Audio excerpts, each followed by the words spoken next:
નમસ્કાર શિક્ષક મિત્રો, આજે આપણે નવો ટોપિક એક લઈને આવ્યા છે એનસીઆરટી અને જીસીઆરટી વિશે. કેમ કે પદ્ધતિ શાસ્ત્રની અંદર જો એને પ્રશ્ન પૂછવો હોય શોર્ટ ક્વેશ્ચન ની અંદર અથવા લોંગમાં પણ, તો આ પૂછી શકે કે એનસીઆરટી અને જીસીઆરટી શું છે. એનસીઆરટી છે એ આપણે એનસીઆરટી ની વાત કરીએ તો એનું ફૂલ ફોર્મ છે national council of educational research and training. કે જે છે એ ગુજરાતીમાં એનો એવો અર્થ થાય છે કે રાષ્ટ્રીય શૈક્ષણિક સંશોધન અને તાલીમ પરિષદ. હવે આની અંદર શું શું આવે? મહત્વની માહિતી એવી આવશે કે એની સ્થાપના છે 1961 ની આસપાસ થયેલી છે. અને નવી દિલ્હીમાં મુખ્ય કાર્યાલય આવેલું છે. આનો સ્ક્રીનશોટ તમે પાડી શકશો. અને સ્વાયત સંસ્થા છે પોતે, કે જે શિક્ષણ મંત્રાલયની હેઠળ કામગીરી કરે છે અને ભારત સરકાર દ્વારા કાર્યરત છે. શૈક્ષણિક જો શિક્ષણની ગુણવત્તાની અંદર શાળાકીય ગુણવત્તાની અંદર છે એમાં વધારો કરવા, એમાં સુધારા કરવા, એ બધા નિર્ણયો લેતી હોય એનસીઆરટી. પછી કાર્યક્ષેત્ર રાષ્ટ્રીય સ્તર ઉપરનું હોય, એટલે કે રાષ્ટ્રમાં કોઈ પણ જગ્યાએ જે સિલેબસના એનસીઆરટી ના રિલેટેડ હાલતું હોય એના આધારે જોવા મળશે. અભ્યાસક્રમ હોય, પાઠ્યપુસ્તકો હોય, સંશોધન હોય, શિક્ષણની તાલીમ હોય વગેરે જેવા કાર્યો છે એ આ સંસ્થા કરતી હોય.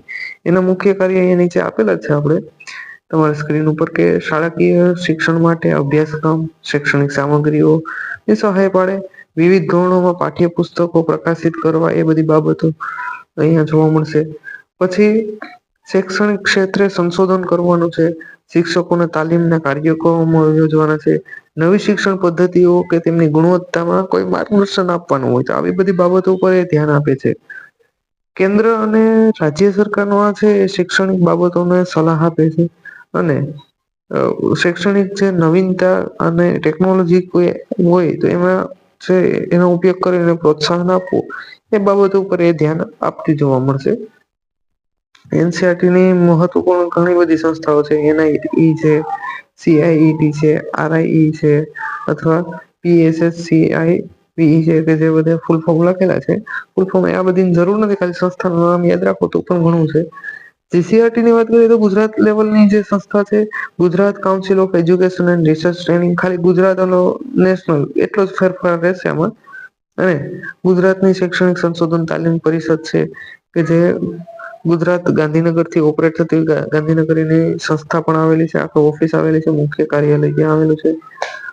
ગુજરાત રાજ્યની અંદર છે આ કાર્યરત રહે છે.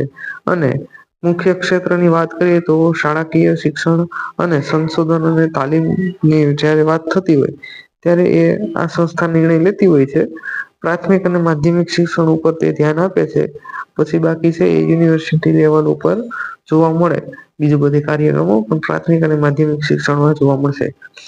મુખ્ય કાર્યની વાત કરીએ તો મુખ્ય કાર્ય છે શાળાકીય, ગુજરાતની જે શાળાકીય શિક્ષણમાં ગુણવત્તા સારી રાખવી, તાલીમોનું આયોજન કરવું, માર્ગદર્શન આપવું શિક્ષકો માટે, અથવા રાજ્યમાં જરૂરી અભ્યાસક્રમ છે, શૈક્ષણિક સામગ્રી છે એનો વિકાસ કરવો, શિક્ષણ ક્ષેત્રે સંશોધન અને પ્રયોગોને પ્રોત્સાહન આપવું, આવી બધી બાબતો ઉપર એ કાર્યરત રહેતી જોવા મળશે.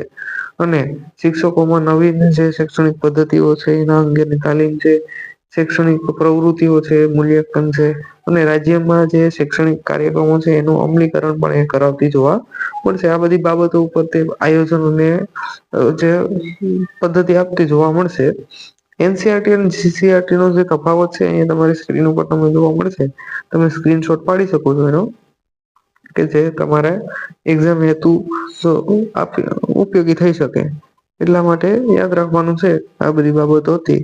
આના વિશે વધારે પણ તમે હજી સર્ચ કરી શકો, અથવા તમારી પાસે કોઈ સંદર્ભ સાહિત્ય હોય એમાં પણ લખી શકો. આની જો પીડીએફ તમારે જોતી હોય એ પીડીએફ છે એ હું તમને મારી ટેલિગ્રામ ચેનલ ની અંદર હું તમને શેર કરી દઈ, કે જ્યાંથી તમે મેળવી શકશો.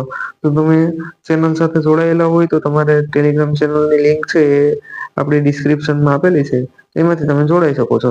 અને વિડીયો ગમે તો લાઈક, શેર અને સબસ્ક્રાઈબ કરવાનું ભૂલવાનું નથી.